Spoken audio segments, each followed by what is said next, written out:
نان الذي خلق الإنسان وعلمه البيان والصلاة والسلام على رسوله سيد الإنس والجان وعلى آله وأصحابه ذوي الخير والإحسان أما بعد فأعوذ بالله من الشيطان الرجيم بسم الله الرحمن الرحيم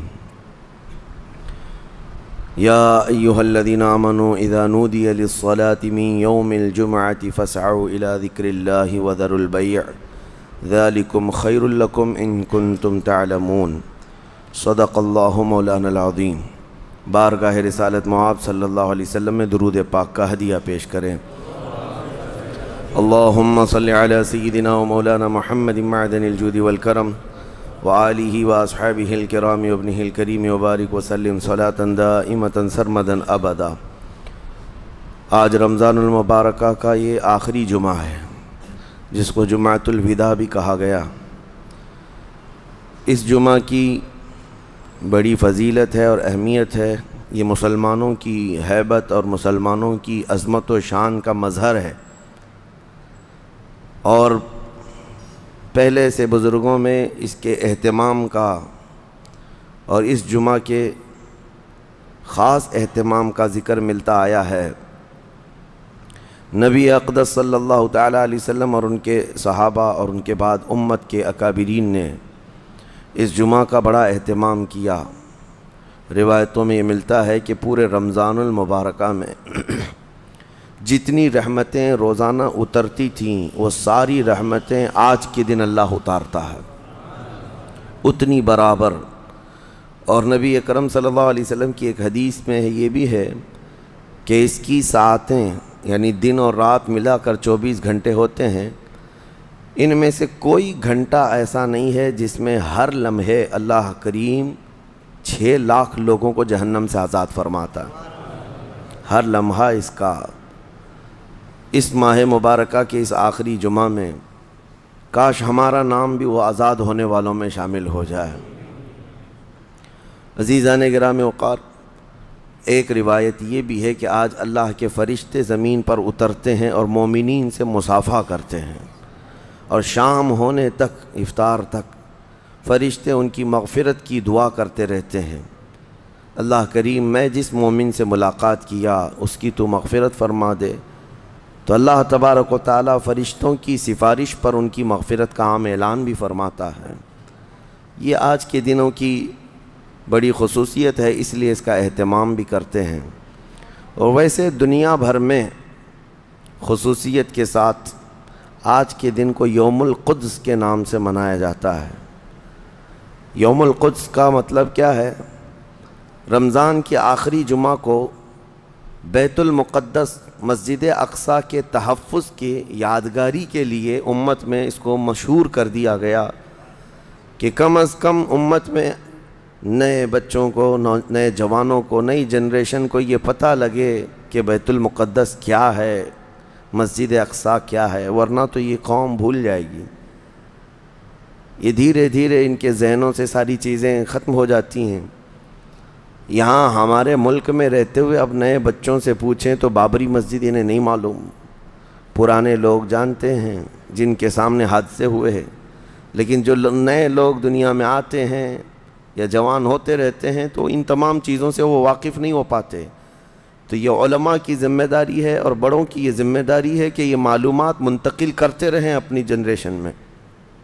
آج یوم القدس کے طور پر دنیا بھر میں اس لیے منایا جا رہا ہے کہ بیت المقدس مسجد اقصیٰ کی حفاظت کا ایک عظیم منصب اور ایک عظیم مفہوم بچوں کے ذہن میں منتقل کیا جائے۔ کیا خبر کہ یہ جو نونہال ہیں، چھوٹے بچے ہیں، ہمارے ہاں آس پاس رہتے ہیں، کیا پتہ ان میں سے کون صلاح الدین بن کر کھڑا ہونے والا ہے۔ صلاح الدین کوئی آسمان سے آنے والے اور زمین سے نکلنے والے مجاہد کا نام نہیں تھا، وہ بھی اسی طرح سے پرورش پانے والے کسی محلے بستی میں رہتے تھے، اور صلاح الدین ایوبی نے ان حالات کا سامنا کیا تھا جب عیسائیوں نے بیت المقدس پر زبردستی قبضہ جمایا ہوا تھا، جبکہ حضرت عمر فاروق رضی اللہ تعالیٰ عنہ کے زمانے سے لے کر تقریباً 400 سال تک بیت المقدس پر اذانیں ہوتی رہیں، نمازیں ہوتی رہیں، اور صرف ان عیسائیوں کو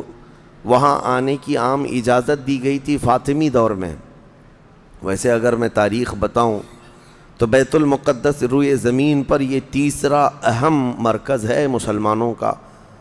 حرم کعبہ اور مسجد نبوی کے بعد تیسرا حرم مسجد اقصیٰ ہے، بیت المقدس ہے۔ اور ویسے اس کے انعقاد اور زمین پر اس کے پائے جانے کی تاریخ تو بہت پرانی ہے۔ فرمایا گیا اللہ تعالیٰ نے روئے زمین پر سب سے پہلے خانہ کعبہ کو بنوایا، وہ فرشتوں نے اس کی تعمیر کی۔ تو مکہ مکرمہ میں خانہ کعبہ بنانے کے صرف 40 سال کے بعد یہ فلسطین میں بیت المقدس کو فرشتوں نے تعمیر کیا۔ سب سے پہلے وہ جگہ فرشتوں نے اس کو مقدس بنائی۔ تو اس زمانے سے آدم علیہ الصلوۃ والتسلیم کے زمانے سے یہ بیت المقدس کا علاقہ مقدس ہی رہا، اور اس کو ارض المقدس کہا جاتا ہے آج بھی عربی میں۔ پھر انبیاء اکرام علیہ السلام آتے رہے، اور اکثر انبیاء اکرام علیہ السلام کی عبادت گاہ رہی۔ بنی اسرائیل کے تقریباً انبیاء اکرام بیت المقدس کو ہی اپنا مسکن بنائے ہوئے تھے، اپنا وطن بنائے ہوئے تھے۔ کتنے انبیاء اکرام کا ذکر کروں، تقریباً 30,000 انبیاء اکرام آج بیت المقدس کے ارد گرد دفن ہیں۔ 30,000 انبیاء اکرام علیہ السلام۔ اور اولو العزم پیغمبروں میں حضرت سیدنا ابراہیم علیہ السلام وہیں پر ہیں، آپ کے بیٹے حضرت اسحاق علیہ السلام وہیں ہیں، ان کے بیٹے حضرت یعقوب علیہ السلام وہیں ہیں، پھر موسیٰ علیہ السلام وہیں ہیں، اور اس کے علاوہ زکریہ علیہ السلام، داؤد علیہ السلام، سلیمان علیہ السلام، جلیل القدر انبیاء کرام سب بیت المقدس میں ہیں۔ تو یہ بیت المقدس اس لیے بھی اہمیت کا حامل ہے کہ مسلمانوں سے پہلے یعنی انبیاء کرام علیہ السلام کے دور میں یہ مرکز رہا، قبلہ رہا اکثر امتوں کا۔ تو یہودی جو ہے چونکہ ان انبیاء کرام کے فالوورز میں آتے ہیں، حضرت ابراہیم علیہ السلام کے، حضرت اسحاق اور حضرت یعقوب علیہ السلام کے، تو ان کے لیے بھی یہ مقدس تھا۔ اور پھر مزے کی بات یہ ہے کہ حضرت بی بی مریم کی ساری تربیت جو ہے بیت المقدس کے اندر ہوئی، جیسے کہ آپ نے تفسیر میں سماعت کیا ہوگا۔ اور پھر جب وہ جوان ہوئیں تو حضرت عیسیٰ علیہ السلام کی ولادت بھی بیت المقدس سے قریب میں ہوئی ہے۔ حضرت عیسیٰ علیہ السلام پیدا وہاں ہوئے، اور حضرت عیسیٰ علیہ السلام نے بھی تبلیغ کا مرکز اسی کو بنایا، بیت المقدس کو بنایا۔ تو دنیا کے پرانے مذاہب میں، پرانے دین میں یہودیت جو ہے ان کے لیے بھی وہ مقدس ہے، عیسائی جو ہیں ان کے لیے بھی وہ مقدس ہے۔ پھر اسلام کے لیے اس لیے بھی مقدس ہے کہ اصل ابراہیم علیہ السلام کے دین پر اب نہ یہودی باقی رہے نہ عیسائی باقی رہے، بلکہ صرف مسلمان باقی رہے، کیونکہ ابراہیم علیہ السلام نے شرک اور کفر کی تعلیم نہیں دی تھی، وہ تنہا اللہ رب العزت کے موحد تھے۔ اللہ کی وحدانیت انہوں نے اس وقت پھیلائی، اور اس دین پر آج کوئی قائم ہے تو وہ مسلمان ہیں۔ تو انبیاء اکرام علیہ السلام کے وارثین بھی یہ امت محمدیہ ہیں پچھلے انبیاء کے۔ اور اس کے علاوہ ایک عظمت والی چیز یہ ہے کہ جب میرے آقا صلی اللہ تعالیٰ علیہ وسلم اعلان نبوت فرمائے اور تقریباً نمازیں فرض ہوئیں، تو نمازوں میں بھی تقریباً 17 مہینے تک حضور صلی اللہ علیہ وسلم اور صحابہ نے بیت المقدس کی طرف منہ کر کے نمازیں ادا کیں۔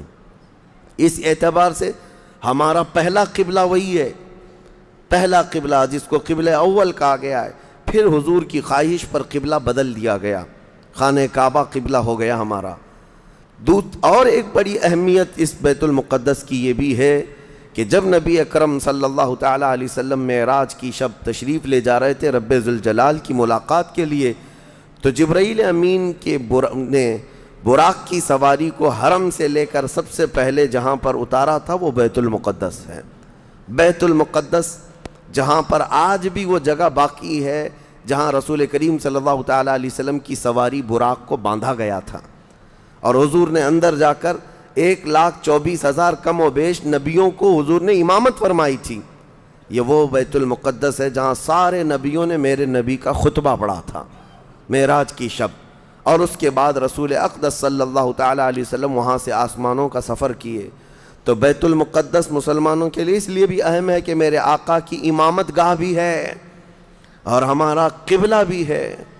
اب یہ زمانے میں چلتا رہا، جب حضور اکرم صلی اللہ تعالیٰ علیہ وسلم کا دور تھا ظاہری زندگی کا، اس وقت بیت المقدس پر عیسائیوں کا ہی قبضہ تھا. ہم یہ بتاتے ہیں عیسائیوں کا، لیکن عیسائیوں نے کہاں سے قبضہ کیا تھا؟ وہ تو یہودیوں سے حاصل کیا تھا. یہودیوں کو مارتے تھے. اتنی خطرناک جنگیں ہوتی تھیں عیسائیوں میں اور یہودیوں میں کہ بیت المقدس میں خون خرابہ یہ آج کی تاریخ نہیں ہے، بہت پرانی تاریخ ہے. ٹائٹس نام کا ایک عیسائی بادشاہ جس نے پورے بیت المقدس کی اینٹ سے اینٹ بجا دی تھی، اور اس نے جتنے یہودی وہاں پر آباد تھے سب کو قتل کروا دیا تھا. پھر عیسائیوں کا قبضہ ہوا تھا.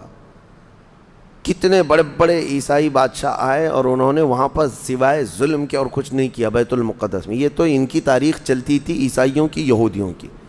یہودیوں سے کئی مرتبہ بیت المقدس لے لیا گیا اور عیسائی جھنڈا وہاں لہرایا گیا. کئی 100 سال تک عیسائیوں نے یہودیوں کا داخلہ بھی بند کر رکھا تھا کہ کوئی یہودی پھٹکنے بھی نہ پائے. بیت المقدس تو چھوڑیں، یروشلم میں، فلسطین میں کسی یہودی کی انٹری نہیں تھی. عیسائیوں کا جب غلبہ تھا تو یہ کئی زمانے تک چلتا رہا. اصل یہاں پر کیا تھا وہ میں آپ کو بتا دوں. یہ بیت المقدس کا مسئلہ آپ کو سمجھنا اس لیے بھی ضروری ہے کہ آج پوری دنیا میں یہ ایک سب سے بڑا ایشو کیوں ہے. اس کی بنیاد یہ ہے کہ حضرت آدم علیہ السلام کے بعد سے وہ جگہ مقدس تھی، فرشتوں کی تعمیر کی ہوئی. لیکن جب حضرت داؤد علیہ السلام تشریف لائے تو آپ نے، چونکہ آپ کی حکومت تھی اس وقت، آپ بادشاہ تھے، آپ نے ایک مسجد تعمیر کرنے کا حکم دیا. لیکن آپ کے زمانے میں وہ کام نہ ہو سکا تو اپنے بیٹے حضرت سلیمان علیہ السلام کو انہوں نے حکم دیا. سلیمان علیہ السلام بادشاہ بھی ہوئے اور داؤد علیہ السلام کی کرسی پر بھی فائز ہوئے، اور وہ نبی بھی تھے، رسول بھی تھے، امت بھی تھی آپ کی. اور سلیمان علیہ السلام کو تو اللہ تعالیٰ نے ایسی طاقت دی تھی کہ وہ ہواؤں پر بھی حکومت کرتے اور جنات پر بھی حکومت کرتے. تو سلیمان علیہ السلام نے کام شروع کیا. یہ وہ جگہ تھی جہاں موسیٰ علیہ السلام عبادت کیا کرتے تھے. اس جگہ پر سلیمان علیہ السلام نے ایک مسجد بنانے کا حکم دیا اور یہ جنات بنانا شروع کرتے ہیں. اس کا ذکر قرآن پاک میں بھی موجود ہے. حضرت سلیمان علیہ السلام نے جب پورا ڈیزائن دیا کہ اس طرح سے بننا ہے تو پھر جنات تعمیر کرتے رہے، جنات تعمیر کرتے رہے. اور جنات اتنا خوف کھاتے تھے سلیمان علیہ السلام سے کہ وہ ایک لمحہ بھی حضرت سلیمان علیہ السلام سے غافل نہیں ہوتے یا حکم عدولی نہیں کرتے. ہوا یہ کہ کام ابھی کمپلیٹ نہیں ہوا تھا کہ سلیمان علیہ السلام کا انتقال ہوا تو جنات بھاگ جاتے. لیکن اللہ کی مصلحت، حضرت سلیمان علیہ السلام لکڑی لے کر یوں کھڑے رہتے تھے، اپنا عصا لے کر کے کھڑے رہتے تھے اور کام دیکھتے رہتے تھے. جب تک سلیمان علیہ السلام کھڑے ہیں تیزی سے جنات بڑے بڑے پتھر لاتے تعمیر کرتے رہتے تھے. انتقال ہوا سلیمان علیہ السلام کا اور آپ ایسے ہی کھڑے رہ گئے. آپ کے کھڑے کھڑے وفات ہوئی ہے. اور اس طرح سلیمان علیہ السلام کی وفات کو سالوں گزر گئے لیکن آپ وہاں سے ہٹے نہیں کیونکہ کام چل رہا تھا. قرآن میں ہے، اللہ تعالیٰ فرماتا ہے جب لکڑی کو دیمک کھا گئی، کتنے سال گزر گئے ہوں گے. حضرت سلیمان علیہ السلام یوں ہی کھڑے تھے. اور عام دوسرے لوگوں کی موت تو چھوڑو، نیند میں کھڑا ہو کر کے دکھائے. وہ اللہ کے نبی تھے کہ انتقال کے بعد بھی وہ کھڑے رہے. روایتوں میں کئی سالوں تک، 10 سالوں تک آپ کھڑے رہے. اور اس کے بعد دیمک کھا گئی لکڑی کو تو لکڑی ٹوٹ گئی. تب سلیمان علیہ السلام زمین پر آ گرے. جنات اسی وقت جان گئے کہ یہ تو انتقال کر گئے. تب تک بیت المقدس کا کام کمپلیٹ ہو گیا تھا، جنات بھاگ گئے سب. یہ تعمیر، اس کو اصل میں بیت المقدس نہیں کہا جاتا تھا اس وقت، یہ ہیکل سلیمانی. یہ یہودیوں کے عقیدے کے اعتبار سے فرسٹ ٹیمپل ہے، پہلا مندر یا پہلی مسجد جو بھی ہے مقدس تھی. یہ ہیکل سلیمانی جو سلیمان علیہ السلام نے جنات سے بنایا تھا، اور سلیمان علیہ السلام کی کرسی جہاں لگتی تھی اس وقت حضرت سلیمان علیہ السلام نے جنات اور سرکش لوگوں سے اور جادوگر لوگوں سے سب چیزیں جادو کی چھین کر اپنی کرسی کے نیچے دفن کر دیا تھا. سب ختم کیا تھا کہ کوئی جادو ٹونا یہ سب چیزیں نہ ہوں، کیونکہ یہودی جادو کے پیچھے بہت بھاگتے تھے، صرف جادو میں ہی دن رات۔ آپ نے سب دفن کیا اور اس کے بعد آپ کے انتقال کے بعد سالوں بیتے اور اسی طرح سے رہے، لیکن پھر یہ ہیکل سلیمانی کو ایک بادشاہ آیا جو عراق کا رہنے والا تھا، اس کی یہودیوں سے دشمنی تھی، اس نے ایسا حملہ کیا کہ پورے ہیکل کو توڑ ڈالا، یعنی جو جنات کا بنایا ہوا تھا اس کو مکمل طور سے مسمار کر دیا، ایک دیوار باقی رہ گئی، ایک دیوار باقی رہ گئی، جہاں جا کر کے آج یہ یہودی روتے ہیں، دیوار گریا اس کو کہتے ہیں، وہ اس زمانے کی ایک باقی رہ گئی، باقی پورا ہیکل گرا دیا۔ زمانہ بیت گیا، یہودی اس بات پر روتے رہے کہ ان کو مارا گیا، قتل کیا گیا، پھر عیسائیوں کا اس پر قبضہ رہا، پھر عیسائیوں سے یہودیوں نے ایک بار پھر حاصل کیا، پھر دوبارہ یہ ٹائٹس کے زمانے میں عیسائیوں نے مار کر کے پورے یہودیوں کو خون خون کر دیا، اور پھر بیت المقدس کچھ نہیں تھا، ایک دیوار تھی، ایک دوسری وہاں پر ایک چھوٹی سی عمارت بنائی گئی، اس عمارت کو یہ سیکنڈ ٹیمپل کہتے ہیں، سیکنڈ ٹیمپل، یہ دوسرا مندر، اور اسی کو عبادت گاہ بنا کر چلتے رہے۔ زمانہ بیتا یہاں تک کہ حضور صلی اللہ تعالیٰ علیہ وسلم کی نبوت کا اعلان ہوا، پھر اس کے بعد 23 سال گزرے، پھر آپ کی وفات کے بعد صدیق اکبر کا زمانہ آیا، پھر سیدنا عمر فاروق کا زمانہ آیا۔ تقریباً یہ 26-28 ہجری کی بات ہے، حضرت عمر کے دور میں۔ پھر حضرت عمر فاروق کے دور میں جو فتوحات ہو رہی تھی، اسلام پھیلتا جا رہا تھا، تب صحابہ کے ایک لشکر کو حضرت عمر نے فلسطین بھی بھیجا، جس میں حضرت ابو عبیدہ بن جراح بھی تھے۔ تو ان صحابہ نے اس چھوٹے سے لشکر کو لے کر فلسطین کا معرکہ ایسا سر کیا کہ یہ عیسائی سب جان چکے تھے حالات کیا چل رہے ہیں، سیرنڈر ہو گئے اور کہا ہم جو ہے یہ بیت المقدس کی ساری چابیاں آپ کے حوالے کرتے ہیں، لیکن ایک شرط ہے کہ ہم آپ کے ہاتھ میں نہیں دیں گے بلکہ مسلمانوں کے امیر المومنین کے ہاتھ میں دیں گے، وہ آئیں ہمارے پاس۔ تو وہاں جو صحابہ تھے انہوں نے خط لکھ کر بھیجا حضرت عمر کو، حضرت عمر مدینے میں تھے، کہا ٹھیک ہے میں آ رہا ہوں۔ قبلہ اول مسلمانوں کے ہاتھ میں تھا، بیت المقدس آ رہا تھا، سیدنا عمر فاروق مدینے سے چل پڑے، ایک غلام کے ساتھ نکلے اور ایک سواری ہے، ایک خچر ہے، اور دونوں بھی کس انداز سے جا رہے ہیں، ایسا امیر المومنین جس کے رعب سے قیصر و کسریٰ کانپتے تھے، لڑائی کی کسی کے اندر مجال نہیں تھی، وہ ایک خچر کے سواری پر اتنا لمبا سفر طے کر رہے ہیں، وہ بھی غلام سے یہ طے کر رکھا ہے 1 میل میں بیٹھوں گا، 1 میل تو بیٹھنا، ہاں تو رسی پکڑ کے چلے گا 1 میل تک، اور اس کے بعد جب تو بیٹھے گا تو میں رسی پکڑ کے چلوں گا 1 میل تک، اس طرح سے تو سفر طے کیا۔ جب فلسطین پہنچ رہے تھے اور اس وقت لوگوں میں خبر تھی کہ امیر المومنین آ رہے ہیں، تو لوگ دیکھنے کے لیے شہر سے بھاگے بھاگے باہر آئے۔ اتفاق ایسا کہ اس وقت خچر گھوڑے پر بیٹھنے کی باری غلام کی تھی اور نکیل رسی حضرت عمر کے ہاتھ میں تھی۔ دوڑے ہوئے لوگ آئے جو نہیں پہچانتے تھے، عیسائیوں نے امیر المومنین کہہ کر اس غلام کا استقبال کیا کہ تشریف لائیں۔ تب جو صحابہ تھے وہاں پر انہوں نے پکار کر کہا نادانو، وہ امیر المومنین نہیں، رسی پکڑا ہوا امیر المومنین ہے، یہ امیر المومنین ہے۔ پہلی مرتبہ ان اعلیٰ اخلاق و کردار کو عیسائیوں نے دیکھا تھا کہ وقت کا خلیفہ کوئی گھوڑے کی رسی پکڑ کر کے بھی چلتا ہے، تو بہت متاثر ہوئے، اور اس کے بعد بنا کسی جنگ کے حضرت عمر فاروق رضی اللہ تعالیٰ عنہ بیت المقدس میں داخل ہوئے، اور ان عیسائیوں نے جو کچھ بھی وہاں پر کیا تھا اس کو نکالا۔ پھر حضرت عمر فاروق رضی اللہ تعالیٰ عنہ نے پہلی اذان دینے کا حکم فرمایا، وہ ظہر کی اذان تھی، آپ نے وہاں پر نماز پڑھائی۔ پھر اس کے بعد یہ سلسلہ چلتا رہا۔ اب اس میں تفصیل ہے، عیسائیوں کو اسی طرح ہم بھی بھگاتے، مسلمان بھی بھگاتے، جیسے یہ یہودیوں کو بھگاتے تھے، تو انہیں آج بولنا چاہیے تھا کہ مسلمانوں نے زبردستی قبضہ کیا۔ حضرت عمر فاروق کا عام اعلان تھا کہ جو یہاں پر رہنا چاہے اس کے لیے کھلی آزادی ہے، حتیٰ کہ عیسائیوں کا چرچ بھی تھا پرانا، حضرت عمر نے کہا اس کو توڑا نہ جائے، اس میں عبادت جو ہوتی ہے ان کو اپنی عبادت کرنے دیا جائے۔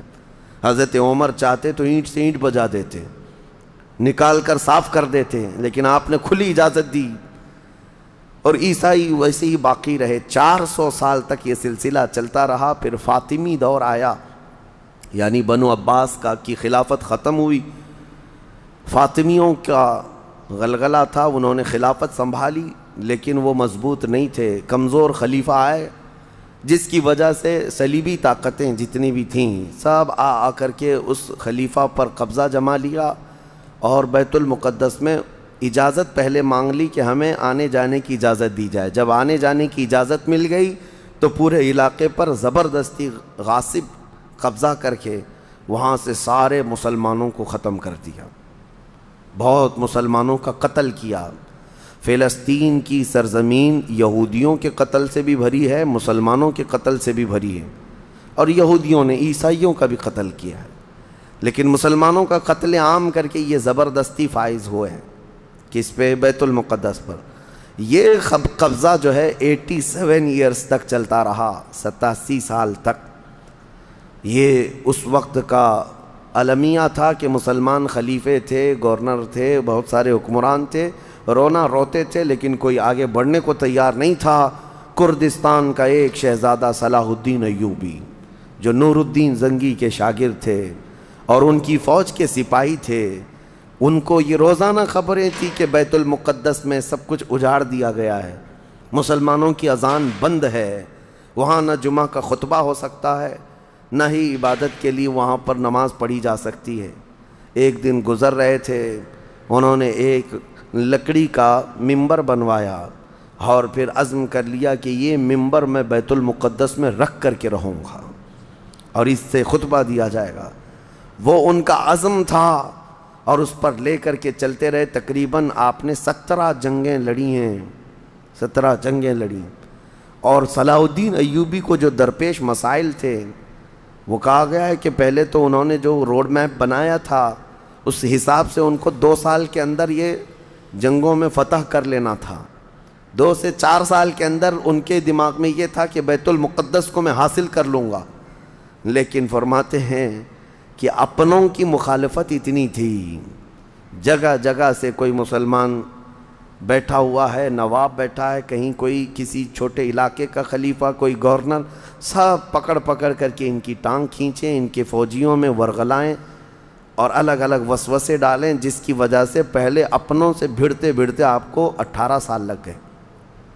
بیت المقدس پھر پہنچے، صلیبیوں سے معرکہ آرائیاں ہوتی رہیں، پھر وہ 87 سال کے بعد صلاح الدین ایوبی نے دوبارہ بیت المقدس کو ان عیسائیوں سے پاک کیا، اور آپ نے وہ ممبر وہاں پر لگایا اور تاریخی خطبہ عطا کیا تھا۔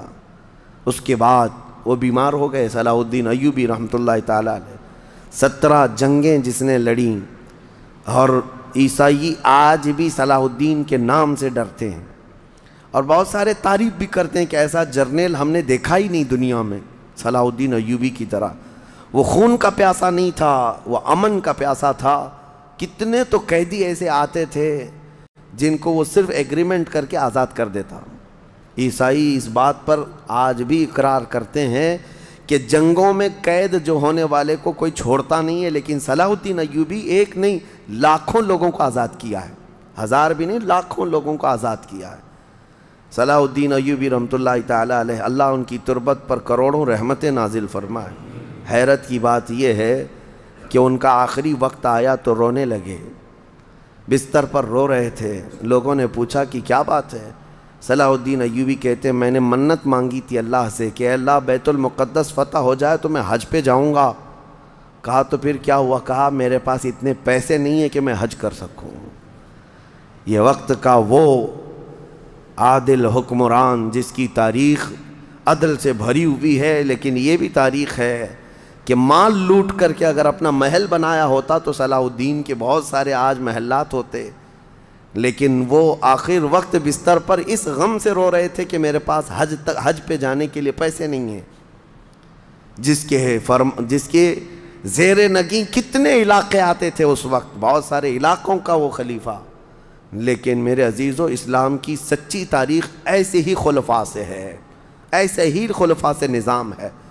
پھر یہ زمانہ چلتا رہا، تقریباً 800 سال گزر گئے، 1921 آیا، 1921، یہ جو گزری ہوئی سینچری ہے ابھی ہماری، یہ فرسٹ ورلڈ وار جب ہوئی، پہلی جنگ عظیم، اس جنگ کے دوران یہودیوں نے زبردستی اجازت مانگی برطانیہ کو ثالث بنا کر کے، کیونکہ جب ترکی کی حکومت ختم ہو گئی، جس کو خلافت عثمانیہ کہا جاتا ہے، جب وہ کمزور ہو کر گر گئی، کیونکہ ان کا دبدبہ تھا، یہ آخری خلافت ہے جو زمین پر تھی، اگرچہ خلافت کے نام سے جو مشہور رہی، تو حضور صلی اللہ تعالیٰ علیہ وسلم کی وفات کے بعد سے لے کر یہ ترکی کی خلافت عثمانیہ تک اس روئے زمین پر خلیفہ ہر زمانے میں کوئی نہ کوئی رہا، لیکن 1921 سے لے کر 1921 سے لے کر اب کا زمانہ آ گیا 2023،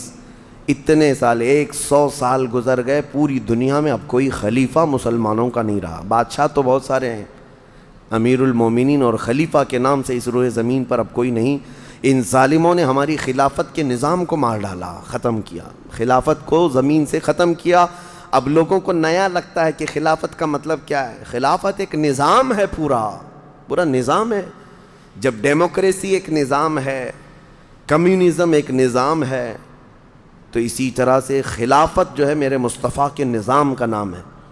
جب یہ ختم ہوا تو پھر 1921 میں یہودی جگہ جگہ سے جو مارے گئے تھے، اس وقت جرمن سے بھگائے جا رہے تھے، جینوسائیڈ کیا گیا تھا یہودیوں کا، جرمن میں مارا جا رہا تھا، تو ان کے اوپر دنیا والوں نے چنتک بیٹھک جس کو کہتے ہیں رحم کرنے کا، کئی مرتبہ بیٹھکیں ہوئی، بڑے بڑے لوگوں نے کہا یہودی پوری دنیا میں مارے جا رہے ہیں اور یہ مظلوم ہیں، ان کو کہیں پناہ دی جائے۔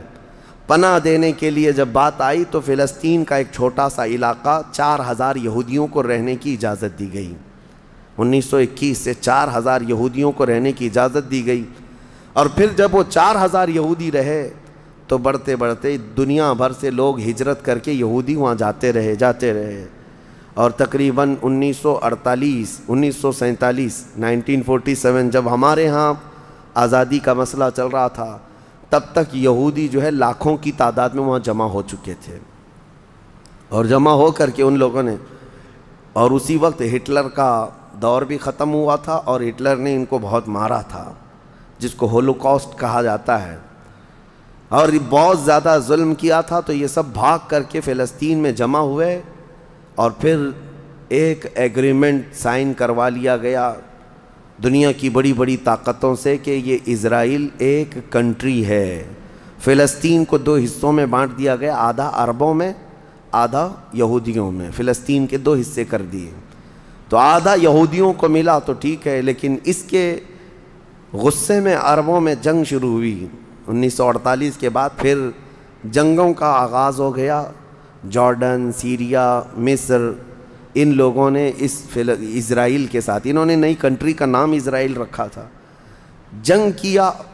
جب جنگ کرتے رہے، اسرائیل اپنے پیر پھیلاتا رہا اور آگے بڑھتا رہا، کیونکہ اس وقت ان عربوں کے اندر یا جدید ہتھیار نہیں تھے۔ اسرائیل کو فلی طور پر امریکہ کا سپورٹ تھا، UK کا سپورٹ تھا، یورپ کا سپورٹ تھا۔ ان تینوں ملکوں کے ساتھ بڑی خوفناک جنگوں میں ان کو پیچھے ڈھکیل دیا گیا، بلکہ جو صحرائے سینا تھا مصر کا، وہ بھی اسرائیل نے قبضہ کر لیا۔ طور سینا جس کو کہتے ہیں، کوہ طور، وہ بھی ان کے لیے مقدس تھا، وہ بھی حاصل کر لیا۔ پھر اس کے بعد دوسری جنگ بھی ہوئی تھی مصر کی، تب مصر نے وہ علاقہ واپس لیا اور اسرائیل کو سمیٹنے کی کوشش کرتے رہے۔ 3 بڑی جنگوں میں ہوا یہ کہ جب جنگ ہوتی رہی، اسرائیل پھیلتا رہا۔ پھر 1978 کے قریب یا 75 کے آس پاس اسرائیل نے پورے طور پر فلسطین کا کنٹرول اپنے ہاتھ میں لے لیا، جس میں بیت المقدس بھی چلا گیا۔ یہ ہے تاریخ میں آدم علیہ السلام کے زمانے سے لے کر یہاں تک کی بتا رہا ہوں، مختصر جھلکیاں۔ اس کے بعد سے یہودیوں نے بیت المقدس کا کنٹرول اپنے ہاتھ میں لیا، حالانکہ UN کا یہ فیصلہ ہے کہ پورے اسرائیل کو یہ خاص طور پر تنبیہ کی گئی ہے کہ صرف مسجد اقصیٰ جو بیت المقدس ہے، اس کا کنٹرول اور اس کا مینجمنٹ اس کے انتظامات یہودیوں کے ہاتھ میں بھی نہیں رہیں گے اور وہاں کے فلسطینی مسلمانوں کے ہاتھ میں بھی نہیں رہیں گے، یہ جارڈن کی حکومت کو دیا گیا ہے۔ جارڈن کی حکومت، جس کو کسٹوڈین آف یہ کہا جاتا ہے بیت المقدس، وہ اس کے انتظام دیکھتی ہے، لیکن برائے نام ہے یہودیوں نے دھجیاں اڑا رکھی ہیں پورے دنیا بھر کے قوانین کی۔ جہاں جہاں ان کو پابندی تھی کہ یہاں نئے گھر نہیں بنائیں گے، ابھی 3-4 سال پہلے انہوں نے پورے مسلمانوں کے محلے کو ختم کر کے 200 گھر بنائے، یہودیوں کو آباد کیا۔ برسوں سے یہاں جو مسلمان تھے، ابھی آپ جا کر کے کبھی دیکھیں یروشلم، بیت الحم، جو بیت المقدس کے آس پاس کے علاقے، رام اللہ، 40 سال 45 سال ہو گئے دکانوں کو تالے لگے ہوئے ہیں، جالے لگے ہوئے ہیں، لیکن کھولنے کی اجازت نہیں ہے۔ اتنے پرانے وقت سے دکانیں بند ہیں۔ کہا کہ نہیں، یہودیوں کی طرف سے کوئی یہاں پر کھولنے کی اجازت نہیں ہے، مسلمانوں کے نام پر۔ اور اللہ کا فضل تو دیکھیں، وہ مسلمان کیسے جگرے والے لوگ ہیں، میں نے اپنی آنکھوں سے دیکھا ہے۔ ہر جگہ کی طبیعت کے اعتبار سے اللہ تعالیٰ مخلوق پیدا کیا ہے۔ ان ظالم غاصب اسرائیلیوں کو ہم نے دیکھا، یہ بندوق تانے بیت المقدس کے ہر دروازے پر کھڑے رہتے ہیں، اور مسلمانوں کا فلسطینی 8 سال کا بچہ آتا ہے، اس کی نال یوں پھینک کر کے مسجد میں اندر جاتا ہے، نماز پڑھتا ہے، پھر نکلتا ہے، اور وہ فوجی دیکھتا رہ جاتا ہے، کچھ نہیں کرتا۔ بسا اوقات گولیوں سے برساتے ہیں۔ روزانہ کا معمول یہ ہے، رات کو گولیوں کی بارش ہوئی، سمیٹ کر کے ختم کیا گیا، زخمی ہاسپٹل میں گئے، دوسرے دن دیکھا عصر کے بعد بیت المقدس کے باہر صحن جو ہے وہاں پر پھر عورتیں، بچے، سب جو روزانہ عصر سے لے کر مغرب تک اپنی روٹیاں، اپنے کھانے لے کر کے آتی ہیں، بیٹھتی ہیں، ایسا لگتا ہے یہاں کچھ ہوا ہی نہیں، کچھ ہوا ہی نہیں۔ مائیں بچوں کو بچپن سے یہ چیز ڈال دیتی ہیں کہ بیٹا اگر تو ابھی گھر سے گیا نماز کے لیے تو ہمیں یہ یقین نہیں ہوتا کہ تیرا جسم آئے گا کہ تیری لاش آئے گی۔ ہر ماں کا یہ وہاں پر جذبہ ہے، اور یہ حدیث پاک میں موجود ہے۔ میرے آقا صلی اللہ علیہ وسلم نے فرمایا، لا تزال طائفۃ من امتی، میری امت میں سے ایک جماعت ایسی رہے گی جو قیامت تک حق کے لیے لڑتی رہے گی، اور اللہ ان کا ناصر و مددگار ہوگا۔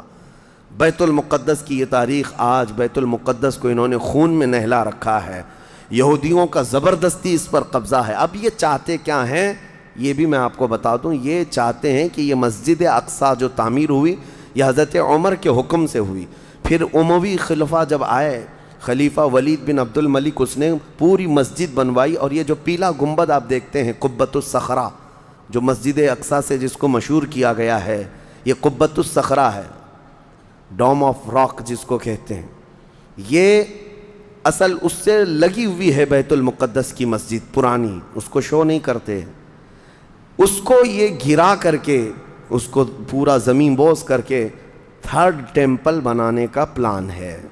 ان کو یہ چاہیے کہ حضرت داؤد علیہ السلام کے زمانے میں جو کام شروع ہوا تھا، سلیمان علیہ السلام نے جو مندر بنایا تھا، جو ٹیمپل بنایا تھا، ہم اس کو اسی جگہ تعمیر کریں گے۔ تو بیت المقدس، مسجد اقصیٰ کی دیوار سے دیوار انہیں گرانا ہے، اس کے لیے یہ کیا کیا سازشیں کرتے رہے، کھدائی کرتے رہے کہ یہاں پرانا خزانہ ہے، فلاں چیزیں ہیں، ثبوت نکالنا ہے۔ کتنا دیواروں کو ہلانے کے لیے آرٹیفیشیل زلزلے لائے گئے، مصنوعی طور پر یہ زمین ارتھ کویک لائے گئے کہ مسجد اقصیٰ گر جائے، لیکن اللہ کی مرضی جب تک چاہے۔ اب اگر حالات ایسی ہیں تو یہ مسجد اقصیٰ کو گرا کر کے وہاں پر ایک 3rd ٹیمپل بنائیں گے، جس کا پورا آرکیٹیکٹ ڈیزائن بھی انہوں نے ظاہر کر دیا ہے، نشر کر دیا ہے، کوئن بھی ایک جاری کر دیا ہے، جس کو لے کر کے ان کے 3rd ٹیمپل کے اندر جائے گا، آئے گا۔ یہ 2017 کی بات میں بتا رہا ہوں، پوری تیاریاں کر لی گئی ہیں۔ اب دیکھا گیا ہے کہ مسلمان ہر جگہ سے سوئے ہوئے ہیں، اب کوئی بھی اٹھتا نہیں ہے۔ عربوں کے منہ میں تو انہوں نے اپنی زبان رکھ دی ہے، عرب اب بولنے کے قابل نہیں رہ گئے، اور بغل کے جو دیش لڑے تھے پہلے، مصر، سیریا، جارڈن، آج ان کی حالت کیا ہے؟ وہ خود خانہ جنگی میں مبتلا ہیں، آپس کی لڑائیوں میں مصروف ہیں۔ اسرائیل کی غنڈہ گردی اور دادا گیری اس حد تک بڑھ گئی ہے کہ اسے آس پاس کسی کا خوف نہیں۔ ہاں اگر کچھ بولتا ہے تو کبھی ترکی بولتا ہے، ہاں اس کو اپنے اس ملک کے لیے سب سے بڑا خطرہ محسوس ہوتا ہے تو ایران ہے۔ ایران کو اس نے سعودی سے ایسا لڑا کر کے رکھا ہے کہ وہ آپس میں جنگیں کرتے رہیں۔ اسی لیے ابھی ایران اور سعودی کا پیس معاہدہ ہوا، ایگریمنٹ ہوا، تو سب سے پہلے نیند حرام ہو رہی ہے اسرائیل کی کہ یہ اگر دوست ہو گئے تو میرا کیا ہوگا، میری حفاظت کیا ہوگی۔ اسرائیل حماس کو مدد کرتا ہے، جو غزہ میں ایک علاقہ باقی رہ گیا مسلمانوں کا جو فلسطین کے اندر ہے، جو آج تک لڑ رہے ہیں، آج تک راکٹ داغتے ہیں، اسرائیل کے ساتھ لڑتے ہیں۔ 20,000 کی تعداد ہے وہ بیچاروں کی، 20,000 کی تعداد ہے۔ اب یہ تاریخ اس طرح سے بتائی جاتی ہے، نیوز اس طرح کی ہے، اسے حماس کو اسرائیل مدد کرتا ہے، فلاں مدد کرتا ہے، جو بھی مدد کرتا ہو ہمیں اس سے وہ نہیں، لیکن ایک حق جماعت قیامت تک حق پر قائم رہے گی اور بیت المقدس کے لیے لڑتی رہے گی۔ پھر وہ دن آئے گا جب میرے آقا صلی اللہ تعالیٰ علیہ وسلم کی حدیث پاک ہے، خراسان سے ایک جماعت نکلے گی، خراسان سے ایک جماعت نکلے گی۔ خراسان پہلے کے دور میں رشیا کا کچھ حصہ، افغانستان کا کچھ حصہ، ایران کا کچھ حصہ، ایک پورا بڑا نقشہ ہے، اس کو پرانا خراسان آپ دیکھیں گے۔ خراسان سے ایک جماعت نکلے گی، ان کے ہاتھ میں کالے جھنڈے ہوں گے۔ میرے آقا نے فرمایا وہ اتنی تیزی سے نکلیں گے کہ دنیا کی بڑی سی بڑی طاقت ان کا راستہ نہیں روک سکے گی، اور وہ سیدھے جھنڈے لے جا کر کے بیت المقدس میں نصب کریں گے، اور پھر اسلام کا پرچم وہاں سے بلند کیا جائے گا۔ یہ قیامت کے قریب ہونا ہے۔ اب میں اس بات پر اپنی گفتگو ختم کرتا ہوں۔ دعائیں تو ہیں کہ اللہ تعالیٰ بیت المقدس کو آزاد کرے، لیکن یہودی جتنے دن ناچتے رہیں گے، دندناتے رہیں گے، ایک دن آنا ہے دنیا اوپر سے نیچے ہو جائے، نیچے سے اوپر ہو جائے، مگر میرے مصطفیٰ کا فرمان ہو کر رہے گا انشاءاللہ، اور غلبہ اسلام آ کر رہے گا۔ آج یوم القدس کے طور پر پوری دنیا میں یہ بات منائی جا رہی ہے۔ میں بچوں میں یہ انفارمیشن نقل کرنا چاہتا ہوں کہ بچوں یاد رکھو ہمارا بیت المقدس سے کیا رشتہ ہے، ہمارا کیا تعلق ہے، اور ہمارے لیے وہ کتنی عظمت والی جگہ ہے۔ اس لیے کہ آپ ہندوستان میں ہیں، دور دراز ہیں، کہیں پر بھی ہیں، لیکن روحانی رشتہ تمہارا جب مدینے سے جڑا ہے تو مدینے کے آقا کے فرمان سے بھی جڑا ہوا ہے۔ اللہ کریم ہم سب کو بیت المقدس کے محافظین میں شامل فرمائے۔ قیامت کے قریب امام مہدی کی فوج میں اللہ تعالی ہمارا شمول فرمائے۔ کریم خدا بیت المقدس کو تو آزاد فرما دے، یہودیوں کے چنگل سے اسے آزاد کر دے، فلسطین کے نونہال نہتے بچوں پر مولا تو رحم فرما دے۔ اے کریم خدا ان کے لیے امن و امان والی عید عطا فرما دے، اس رمضان کو مولا ان کی ہاں خوشحالیاں عطا کر دے۔ اے کریم خدا شام، عراق، یمن اور دیگر ممالک اسلامیہ جہاں پر مسلمانوں کی حالتوں کو زار زار کیا گیا ہے، اے رب قدیر اس ماہ مبارکہ کے صدقے ان سب پر فضل فرما دے۔ تیرے حبیب کی امت کو مولا عزت و وقار عطا فرما دے۔ وصلی اللہ تعالی علی خیر خلق محمد وآلہ واصحابہ اجمعین، وآخر دعوانا ان الحمد للہ رب العالمین۔